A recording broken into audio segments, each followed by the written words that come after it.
আসসালামু আলাইকুম দর্শক বন্ধুরা, সবাই কেমন আছেন? দূর দূরান্ত থেকে যারা যেখান থেকে দেখছেন অবশ্যই আপনারা আমার সালাম নেবেন। আসসালামু আলাইকুম। বন্ধুরা, দেখতে পাচ্ছেন এখানে রয়েছে একটি কবুতর। এটি একটি বাংলা গিরিবাজ কবুতর। কবুতরটি ডিম পেড়ে সেখানে ডিমের উপর তা দিয়ে বসে রয়েছে। তো চলুন আপনাদেরকে অন্য কিছু দেখানো যাক। এই যে দেখুন বন্ধুরা, এখানে রয়েছে এক জোড়া বাচ্চা কবুতর। দেখুন কি অবস্থা জায়গাটার। একটা হাঁড়িতে সুন্দরভাবে ভাই বোন একসাথে শুয়ে রয়েছে। এগুলো হচ্ছে সুল্লি কবুতরের বাচ্চা।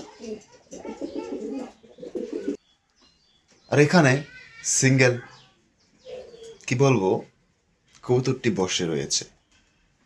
এই কবুতরটি হচ্ছে রেসার কবুতর। তো দর্শক বন্ধুরা, আমি আপনাদেরকে একটা কথাই বলতে চাই, আপনাদের যদি কবুতরের কোনো সমস্যা হয়ে থাকে বা কোনো ধরনের কবুতর সমস্যা হয়, তাহলে অবশ্যই আমাকে কমেন্টের মাধ্যমে জানাবেন। আমি আপনাদেরকে যথেষ্ট পরিমাণে যে ওষুধ সেবন করলে ভালো হবে সেই ওষুধের পরামর্শ আমি আপনাদেরকে দিয়ে থাকবো। আসসালামু আলাইকুম।